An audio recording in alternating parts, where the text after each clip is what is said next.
Good morning प्यारे बच्चों, मैं हूं आपके एजुकेटर पूर्णिमा और हम करेंगे ईएमसी की वर्कशीट नंबर 8 जो कि आपको सैटरडे को सबमिट करनी है, अपने टीचर को देनी है।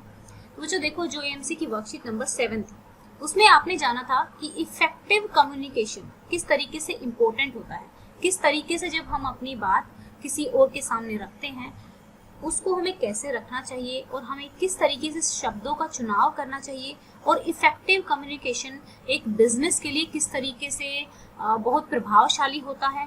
ठीक है, तो ये हमने देखा था पार्ट 1 में। अब हम जानेंगे पार्ट 2 में।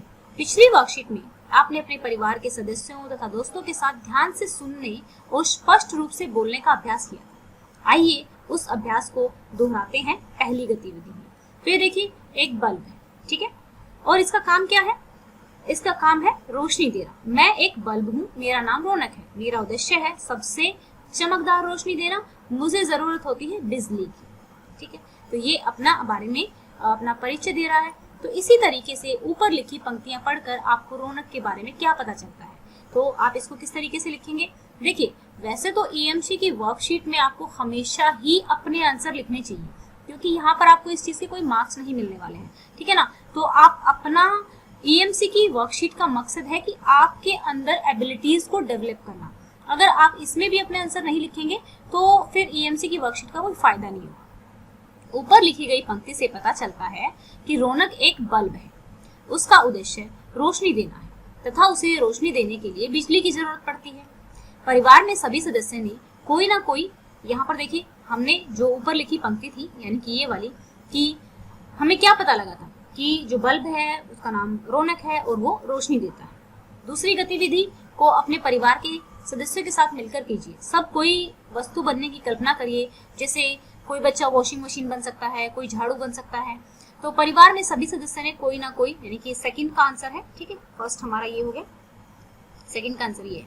परिवार में सभी सदस्यों ने कोई ना कोई वस्तु बनकर कल्पना की जो निम्नलिखित है। तो किस तरीके से? देखिए, मुझे झाड़ू ज्यादा अच्छा लगा, क्योंकि झाड़ू एक तरह से बहुत ही इम्पोर्टेंट होती है परिवार में।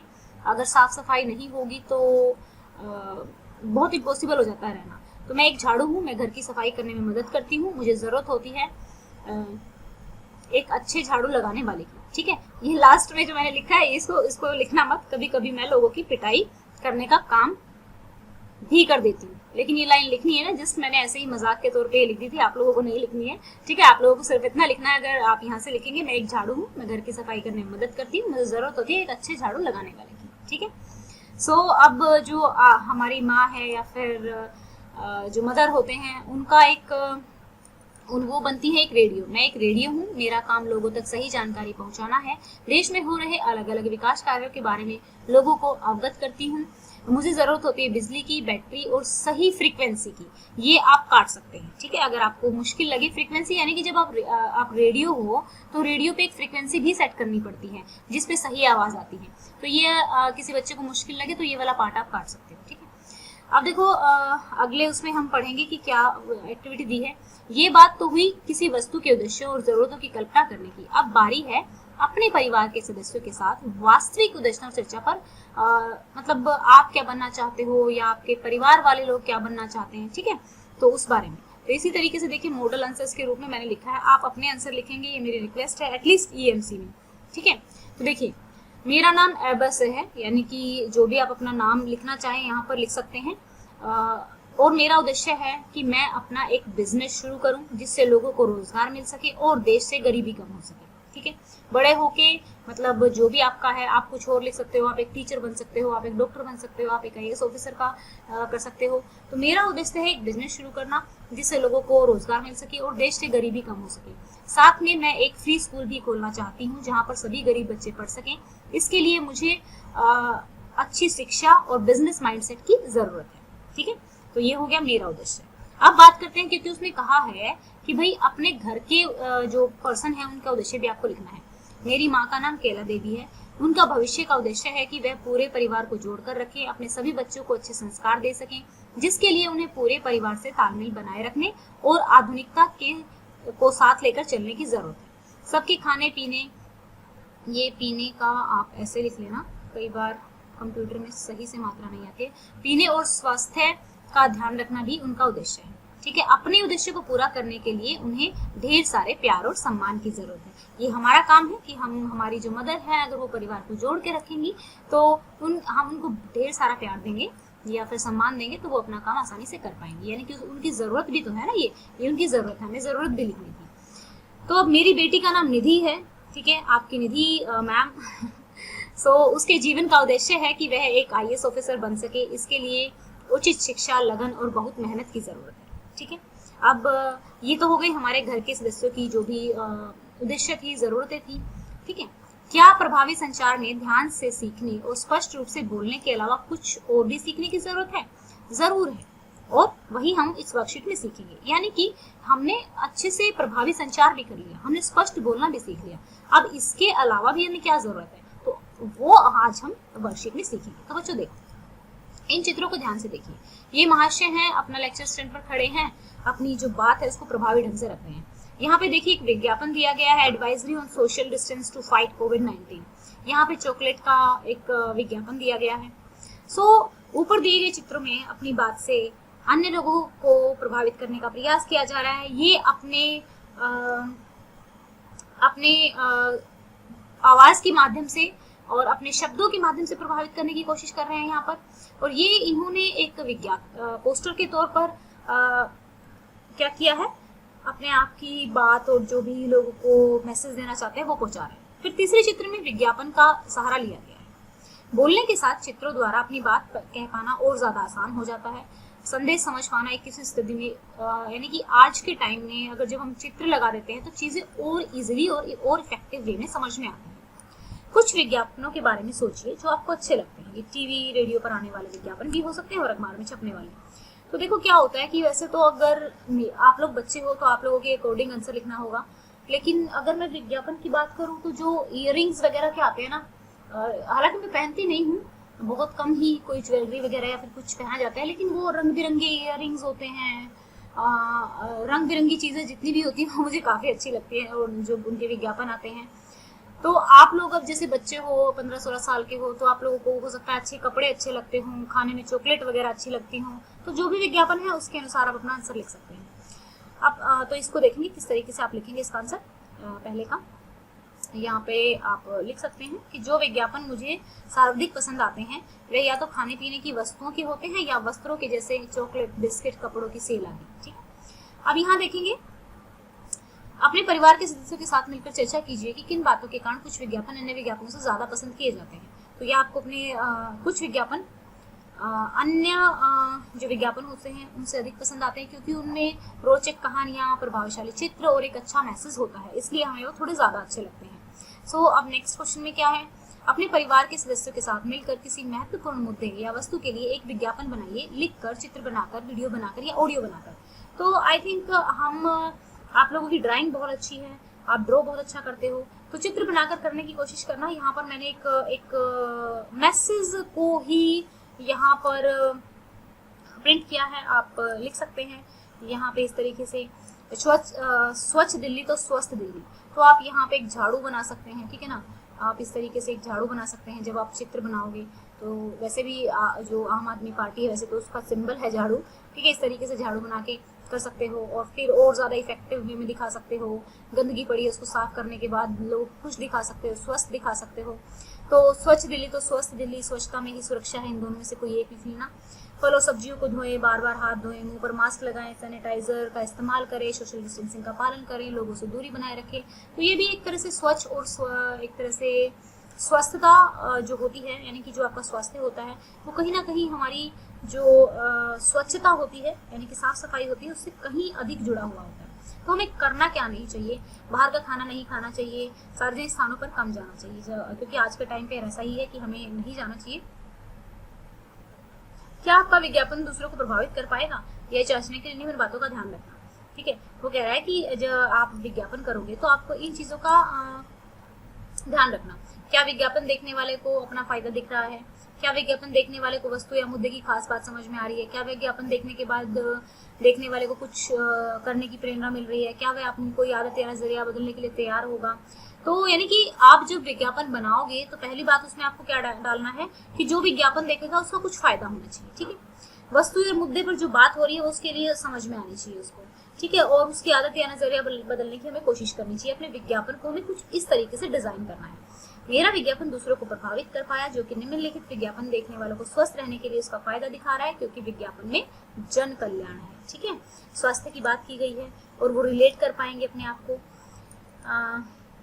तो हाँ, विज्ञापन देखने वाले को पता चल रहा है कि विज्ञापन जन कल्याण और अच्छे स्वास्थ्य के लिए है, जिसमें सबकी भलाई है। इस तरीके से हम लिख सकते हैं। प्रभावशाली रंगों से बने इस विज्ञापन को देखने के बाद, यानी कि जैसे मैंने यहाँ पर लिया है कलर लिया है, लाइक यहाँ पर मैंने इस तरीके से यहाँ पर लिया है क्या ना करें। मान लो यहाँ पर मैं एक कलर लगा देती हूँ इस तरीके से, कोई भी फॉर एग्जांपल आप यहाँ पे कलर कर सकते हो सोशल डिस्टेंसिंग को इस तरीके से, ठीक है। फिर सैनिटाइजर को अलग कलर से कर सकते हैं यहाँ पे, फिर मास्क को अलग कलर से कर सकते हैं। तो इस तरीके से आप कलर्ड फॉर्म में बनाएंगे और ज़्यादा अच्छे से बना पाएंगे।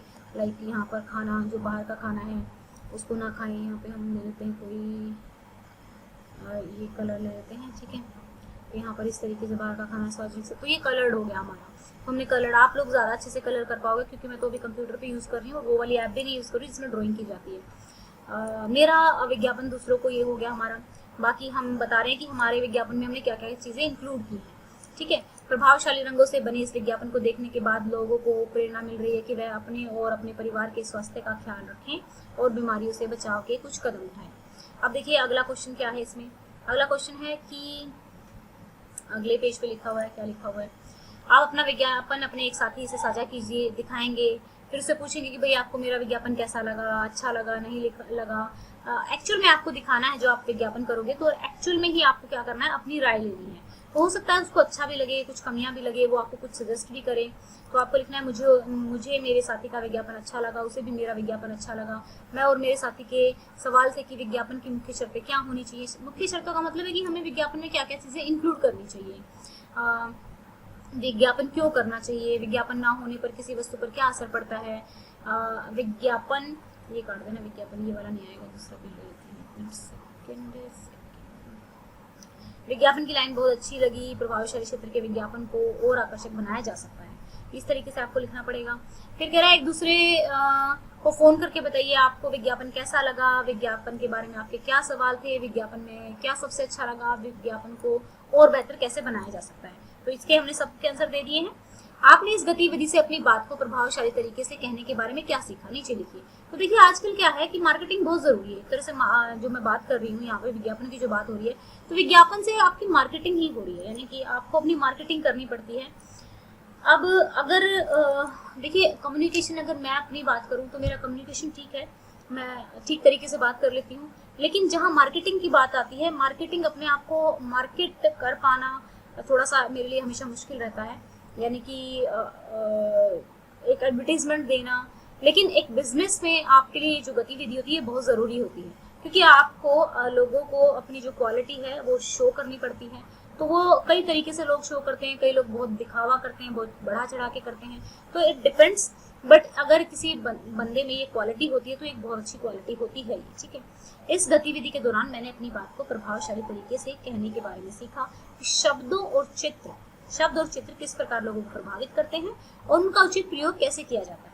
हमें कैसे अपने हर विचार को रखने से पहले उसके लिए कुछ मूल तत्वों का ध्यान रखना चाहिए।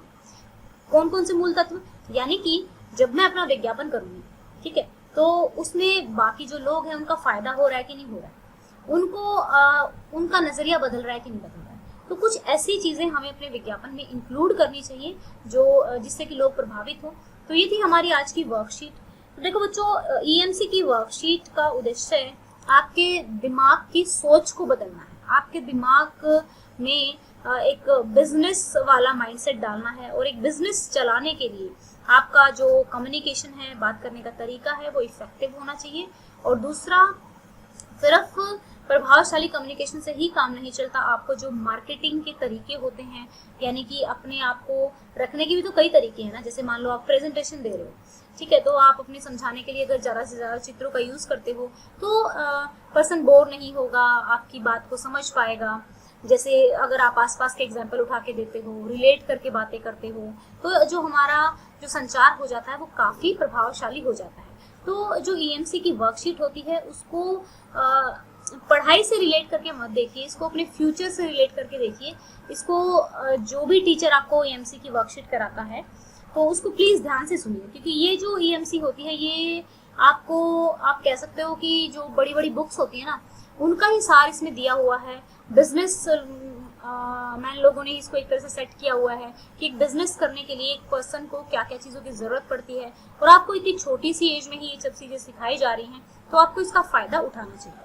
ठीक है बच्चों, अगर फिर भी कोई डाउट है या फिर कोई प्रॉब्लम है या कोई ईएमसी की वर्कशीट रह गई है तो आप कमेंट करके पूछ सकते हैं।